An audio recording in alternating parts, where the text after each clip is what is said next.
राजगुह्यम, शास्त्रों में जितनी गुप्त बातें उनमें सबसे सबसे श्रेष्ठ गुह्य बात भगवान बताने जा रहे हैं, क्योंकि संसार में शास्त्रों में इससे बड़ी गुह्य बात कोई नहीं है। ये अत्यंत गोपनीय बात है। भगवान कह रहे हैं इस विद्या को ये जान गए तो और किसी विद्या की आवश्यकता नहीं, तुम परम पवित्र हो गए। पापी से पापी, दुराचारी से भी दुराचारी बहुत जल्दी महात्मा बन जाएगा और शाश्वत शांति को प्राप्त हो जाएगा। तुम ये पाप कर दिए, तुम्हारा सारा भजन नष्ट हो गया। वो डरने के लिए कहा जाता है कि तुम डरो। अगर इसे ठीक तरह से समझ लोगे तो कुछ समझना बाकी नहीं रहेगा। मेरे समग्र रूप को जानने के बाद फिर कुछ जानना बाकी नहीं रहता। असमूढ़ पुरुष मेरे को क्षर से अतीत और अक्षर से उत्तम जान जाता है, वो सर्ववित हो जाता है, अर्थात वो सब कुछ जान जाता है। जो भगवान को जान जाता है तो सगुण साकार, सगुण निराकार, निर्गुण निराकार, सबका ज्ञान उसे प्राप्त हो जाता है, क्योंकि भगवान ही सगुण है, भगवान ही निर्गुण है, भगवान ही साकार है, भगवान ही निराकार है। राजगुह्यम, शास्त्रों में जितनी गुप्त बातें उनमें सबसे सबसे श्रेष्ठ गुह्य बात भगवान बताने जा रहे हैं, क्योंकि संसार में शास्त्रों में इससे बड़ी गुह्य बात कोई नहीं है। समझना है कि जैसे नाटक में सबके सामने खेलता हुआ कोई अभिनेता अपना असली परिचय छुपा के खेलता है, पहचानने वाले पहचान जाते, ये कौन है, बोले अमुक है।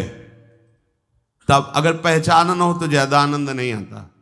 पहचान, अच्छा अमुक अमुक, हाँ अच्छा वो अमुक अमुक, ऐसे ही नाटक खेल रहा जगन नाटक वही भवा, तुम्हारी पहचान नहीं इसलिए तुम आनंद नहीं लूट पा रहे हो। बढ़िया खेल हो रहा है, टीवी चलाने की थोड़ी जरूरत है। त्रिगुण माया के द्वारा वही एक ही अच्छा, अन्य नौटंकी नाटक सिनेमा में तो अलग अलग विलियन अलग और हीरो अलग और सब अलग अलग होते, पर हमारे इस जगन नाटक को वैभवा में वही विलियन भी बना हुआ है, वही हीरो बना हुआ है, वही सब। कितना आनंद है। एक अभिनेता एक अभिनय करके तुम्हारे मन को चुरा लेता है, उसमें बहुत नाटक कलाकार होते हैं, और जब एक ही कलाकार बहुत से नाट एक साथ करके ले जाए तो तुम्हारा कैसा मन होगा। तो तुम देख ही नहीं पा रहे हो। एक कला का गजब की कला यार, देखो इतने लोग हैं और पूरा सृष्टि है, माथा नाक आंख मुंह बिल्कुल ऐसे ही बना है, ऐसे ही सब अलग अलग पहचाने जा रहे हैं। अमुक अमुक अमुक अमुक अमुक, ये होता कि किसी की नाक यहां है, किसी का ऐसा है, कुछ हो इधर उधर तो होता हाँ अमुक अमुक पहचान में आ गए। यहां तो बिल्कुल ऐसे ही सेम टू सेम, और पहचान अरबों खरबों अनंतों की बिल्कुल पहचान। थोड़ा बड़ा एक सा मिलता कभी कभी पाया जाएगा, बोले ये एक साथ प्रकट हुए दोनों तो थोड़ा सा अंतराय मिलेगा। कैसा नाट्य खेल, अच्छा वही एक है, गजब का खेल कर रहा है हमारा कृष्ण। वही एक अनेक रूपों में, ये तो केवल 84 लाख योनियों में एक योनि की बात कर रहे हैं। नाकान नीचे उतर के देखो, और सांप देखो तो कई कोटि के सांप, अजगर दुमुहा और क्या कौन कौन से, वो घोड़ा वाला कोबरा और क्या कितने है, किंग कोबरा बड़े। अब देखो वही वाला खेल रहा है। पक्षियों में आ जाओ, चींटी कितनी, लाल चींटी पीली चींटी, ये चींटी वो चींटी, बस देखो पूरी, और सब अकेले बना हुआ है। भैया इतने बड़े का नाट्य कलाकार प्रभु को तुम देख के राजी नहीं हो रहे, क्योंकि तुम देख ही नहीं रहे हो, तुम उस अभिनेता को पहचान ही नहीं पा रहे हो।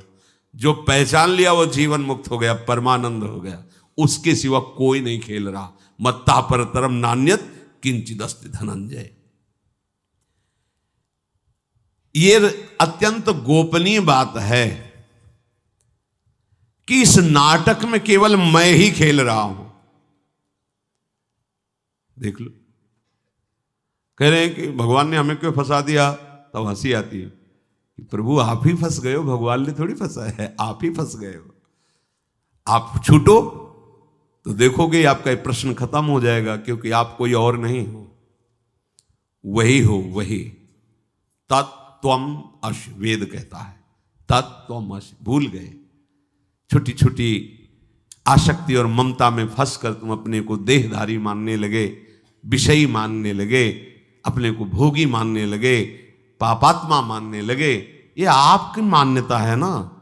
आपने कभी अपने को माना कि मैं भगवत स्वरूप हूं? कहां माना? वही मनाने के लिए तो भगवान ने आपको अवसर दिया। बिल्कुल बिल्कुल वही वही बैठा है। तो बोले हम, तुम हो ही का, तुम हो कौन? ये पंचभूत हैं, अंदर मन है, बुद्धि, चित्त है, अहंकार है, 5 ज्ञानेंद्रियां, 5 कर्मेंद्रियां हैं, त्रिगुण माया का स्वभाव है। तुम कौन हो? कौन हो तुम? अगर उत्तर मांगा जाए, बोले हमको भगवान ने फंसा दिया। ठीक है, तुम कौन हो? कहां से फंसे हो? अभी ऑपरेशन हो जाएगा। आप अपने को नहीं जानते तो तुम भगवान के ऊपर दोषारोपण क्यों कर रहे हो? तुम कौन हो जान पाए? जब जान लोगे तो प्रश्न खत्म हो जाएगा। तुम खुद फंस गए, इसको मैं मान लिया, इसी में फंस गए। नहीं, देखो तुम, जैसे हमारा हाथ है, तो हमारा हाथ है, मैं हाथ तो नहीं हूं ना। मैं हाथ ऐसा कभी बोला? हमारा हाथ, हमारा माथा, पूरे ढांचे को हमारा शरीर, फिर अंदर घुसो, हमारा मन आज नहीं लग रहा, हमारी बुद्धि, ये तो नहीं कहा मैं मन नहीं लग रहा, नहीं, ऐसा नहीं बोलता, कोई भी नहीं बोलता। हमारा मन, हमारी बुद्धि, हमारा चित्त आज अशांत है, ऐसा हमारा।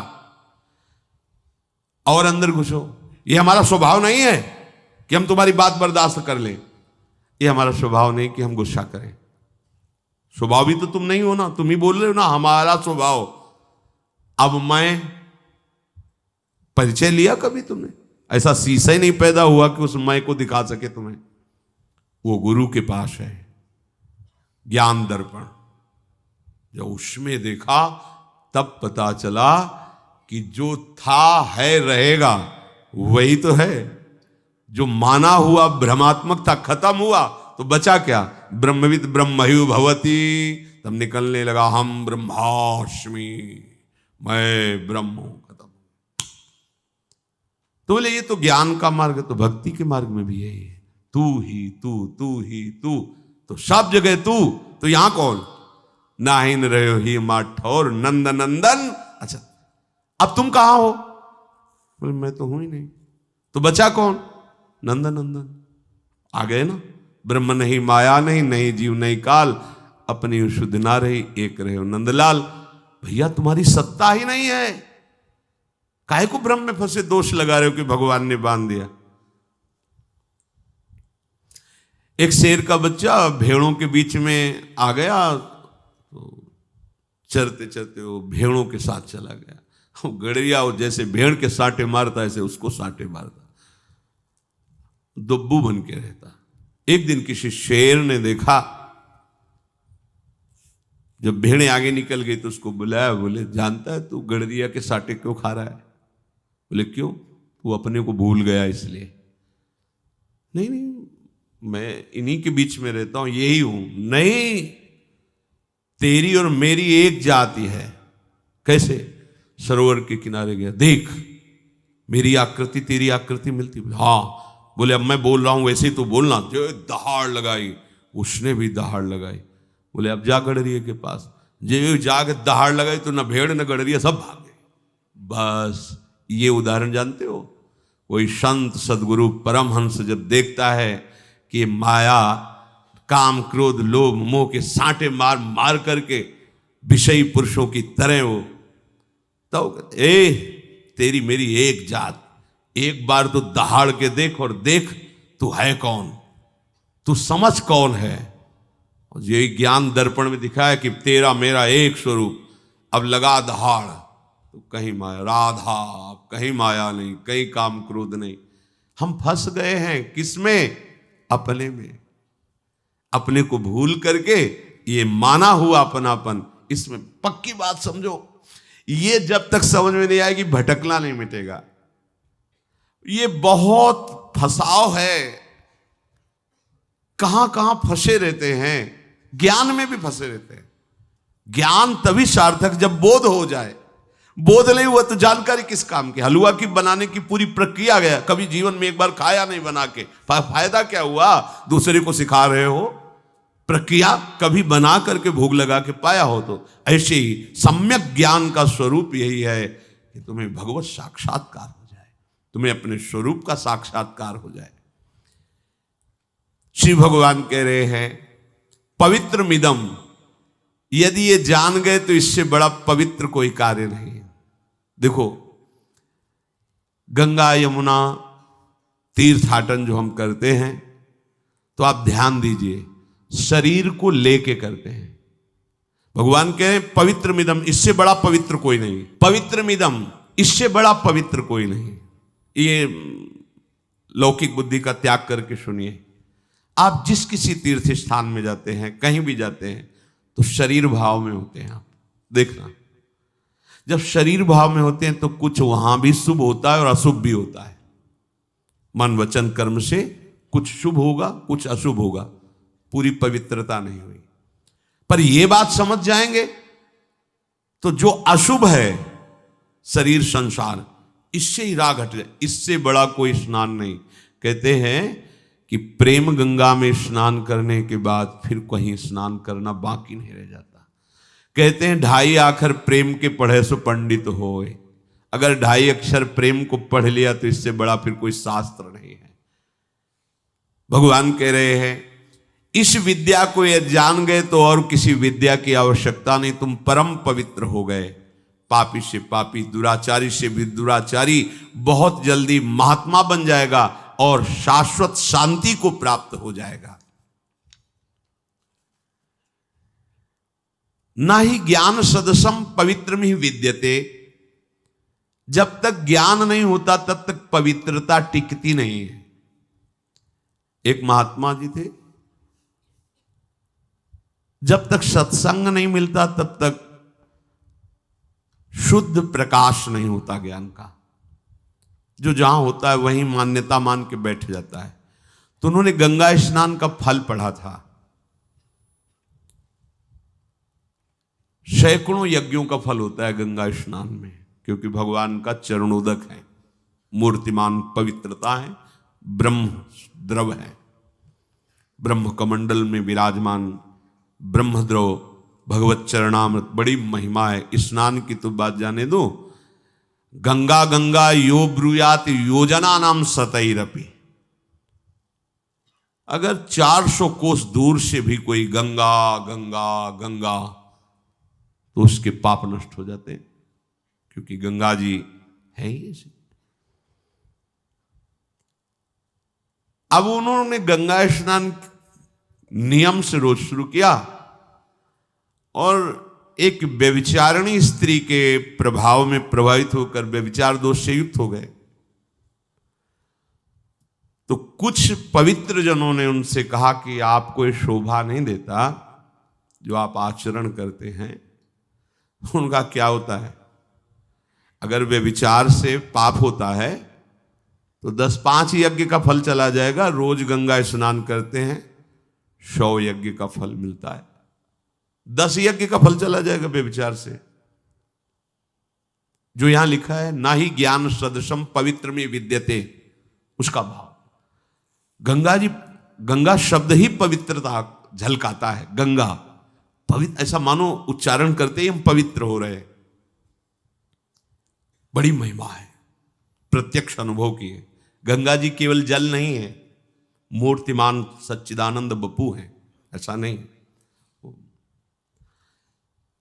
अब लोगों का मुंह बंद हो जाता, वो शास्त्र प्रमाणित बात बोल देते कि इतना फल मिलता है, उससे इतना कट जाएगा, हमारा क्या घाटा, तुम अपना काम करो। गंगा जी ने सोचा है तो महिमा को दूषित कर रहा है, तो एक बालिका रूप में एक श्वेत वस्त्र लेकर गंगा जल में डुबोती और फिर वहीं बालू में रगड़ती ऐसे ऐसे, फिर गंगा में डुबोती, फिर बालू। महात्मा गए, बोले जा जा लाली, धुल गया तू जा। किस दूर ऐसे ही,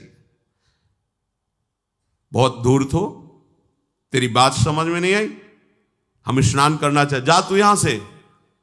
तो उनका ये धूर्तता तो आप में है, तेरे को बात समझ में नहीं आई जो मैं कर रही हूं। उस समय कपड़ा गंदा ही था, तेरी ये स्थिति है, तू जो बखान करता घूम रहा है कि 100 यज्ञों का फल होता है, 10-5 यज्ञों का फल चला जाएगा, कुछ नहीं, क्योंकि तू शास्त्र विरुद्ध आचरण कर रहा है। अरे देहाभिमानी, गंगा को देह में डुबोता है लेकिन फिर जाकर के मलिन आचरण करता है, ये तेरी साधुता है। तुरंत चरणों में गिरे, अंतर्ध्यान हो गई। उसी दिन से कान पकड़ा और अपने नियम से चले, संयम से चले। तो चाहे जो तीर्थ अवगाहन कर लो, चाहे जितना आप दान पुण्य कर लो, यदि तुम्हें विवेक नहीं हुआ, भक्ति नहीं हुई, ज्ञान नहीं हुआ, तो अपवित्रता बनी रहती है। क्योंकि समझता मैं बहुत दान पुण्य करता हूं, थोड़ा बड़ा गंदा काम करूंगा तो कट जाएगा, खत्म हो जाएगा। ऐसा नहीं है। अगर बम्बूल बोओगे एक पेड़ और 100 पेड़ आम के बोओगे तो बम्बूल अपने कांटे फैलाएगा, 100 पेड़ों में फल मिलेगा। ऐसा नहीं कि तुम आम बो दोगे तो बम्बूल नष्ट हो जाएगा, ऐसा नहीं। आप अगर अशुभ कर्म कर रहे हैं तो उनको भोगना पड़ेगा, शुभ कर्म कर रहे हैं तो उनको भोगना पड़ेगा। और भगवान की शरण में होकर भजन कर रहे हैं तो दोनों को नहीं। अब ये त्रिगुणातीत भजन है, ये शुभ अशुभ से ऊपर है। इसलिए वास्तविक पवित्रता का स्वरूप है ये ज्ञान हो जाना। क्या इंद्रियजन्य भोगों को जो भोगा जाता है नारकी गति है। अलम विषय वार्तया नरक कोटि बीभत्सया, महाप्रभु कह रहे हैं, पर फंसे वही हैं। सत्संग सुनने के बाद, साधन करने के बाद जब एकांत बैठोगे तो बुद्धि तुम्हें दिखाएगी कि भोगों में सुख है। बस उसी समय उसको वापस करके गुरुजनों के वचनों में लगाना है। सुख तो प्रियालाल की रूप माधुरी में है, प्रियालाल के नाम गुण में है। तो यहां श्री भगवान कह रहे हैं, जो मेरे नाम का निरंतर जप करता है, मेरे रूप का ध्यान करता है, मेरी लीलाओं का गायन और श्रवण करता है, मेरे धाम और का वास और आश्रय लेता है, मेरा स्मरण करता है, मेरा कीर्तन करता है, मेरे नाम का जप अनुष्ठान करता है, उससे पवित्र त्रिभुवन में कोई नहीं है। कहीं भागने की जरूरत नहीं। कबीरदास जी ने यही नाम की जय घोष करके कहा था, यदि काशी में मरने से सबको मोक्ष मिलता है तो मैं नहीं मरूंगा काशी में, मगहर की पार्टी में मरूंगा। राम राम जीवन भर जपा है तो मैं अन्य किसी प्रभाव से मुक्त होना नहीं चाहता, मैं उसी नाम से मुक्त होऊंगा। सबसे बड़ा पवित्र और मोक्ष धाम, प्रेम धाम भगवान का नाम है। आप जहां कहीं भी हो, मान लीजिए इससे बड़ा कोई चमत्कार नहीं, आप करके देख लीजिए। जीवन में कई बार ऐसी समस्याओं को देखा है कि यदि नाम ना बचावे तो गया, शरीर गया, भाव गया, उपासना गई। माया के ऐसे थोड़ी खेल हैं, एक क्षण में एक दांव फेंकेगी, धोबिया पछाड़ छाचित गिरोगे। पुरानी खिलाड़ी है, कोई नई नहीं है, भगवान की शक्ति से संपन्न है वो। एकमात्र भगवान के नाम ने जीवन में बचाया है। जहां नाम पुकारा चमत्कार प्रकट हो गया भगवान का, समस्या ध्वंस हो गई। बड़ी बड़ी समस्याओं को देखा है। नाम जैसा कोई पवित्र नहीं। नाम जापक जहां बैठ जाता है वहां की रज परम पावन हो जाती है। मान लो भैया, इसमें कोई पैसा नहीं लगता, इसमें कोई धोखा नहीं। एक बार बोला कृष्ण, एक बार बोला राधा, ये भगवान के पास जमा हो गया। इसका हिसाब अमोघ होगा, ये कभी नष्ट नहीं होगा। जैसे कहा तुम ये पाप कर दिए, तुम्हारा सारा भजन नष्ट हो गया, वो डरने के लिए कहा जाता है कि तुम डरो। सारा भजन नष्ट हो जाने का मतलब अब तुम्हारी भजन में रुचि नहीं रहेगी, पर अभी तक जो भजन किया है वो जमा हो गया। भजन अविनाशी है, भजन कभी नष्ट नहीं होता, ध्यान रखना। एक बार राधा का ये कभी नष्ट नहीं होगा। जैसे कुछ लोग कहते हैं कि मन नहीं लगता और हम भजन करते तो क्या उसका फल मिलेगा? पक्का मिलेगा। मन न लगाओ, आग को छू लो तो जल जाओगे ना। बिना मन, बेमन के तुम जहर पियो तो मर जाओगे ना। तो बिना मन के भी तुम राधा राधा बोलोगे तो श्री जी की प्राप्ति हो जाएगी। विश्वास करो, ये मार्ग भक्ति और विश्वास का है। बिना मन लगाए यदि तुम राधा राधा बोलोगे तो कहीं तो विश्वास करना पड़ेगा। डॉक्टर की बात पे विश्वास कर लेते हो तो संतों की बात पे विश्वास कर लो।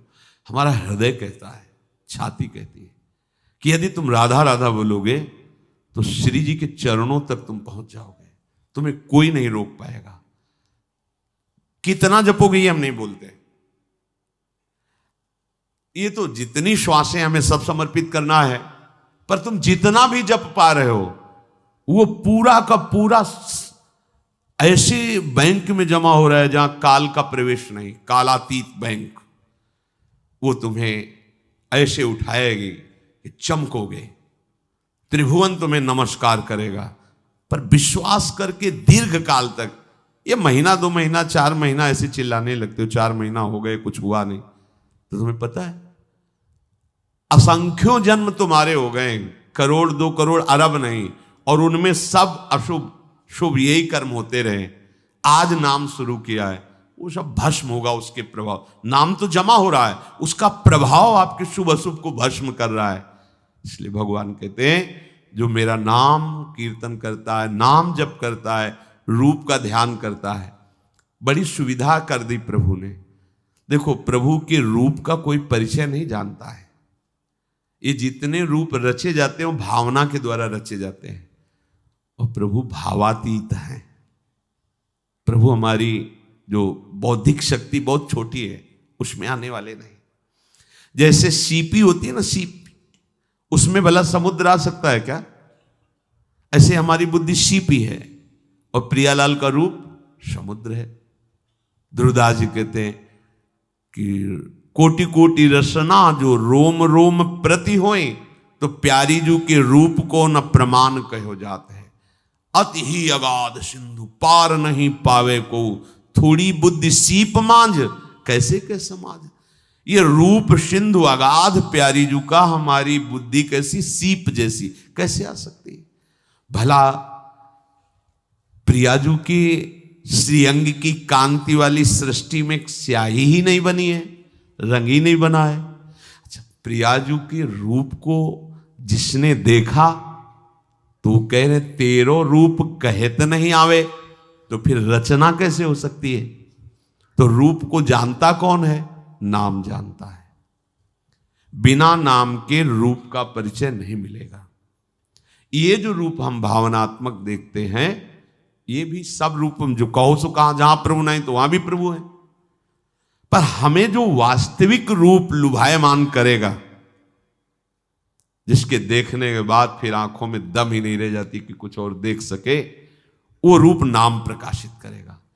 इसलिए पहले खूब नाम कीर्तन, नाम का ध्यान, नाम का जप। मान लीजिए जैसे कहते रूप का ध्यान करो, तो पहले तो ध्यान के लिए एकाग्रता चाहिए, ध्यान के लिए पवित्र बुद्धि चाहिए, फिर ध्याता का जो उद्देश्य ध्येय है वो सामने चाहिए। तो बहुत बड़ी स्थिति हो गई ना। अपने आंख मूंदो, देखो, ईमानदारी से देखो, अंधकार छा रहा है, और उसमें कल्पना करो।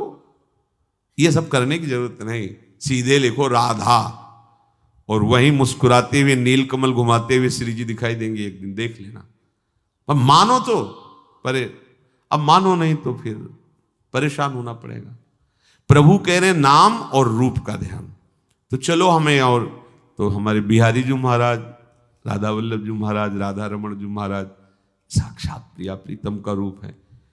जो आचार्य प्रदत्त रूप है उसको सामने रख लो, बार बार देखो, तो थोड़े समय बाद वो बसने लगते हैं।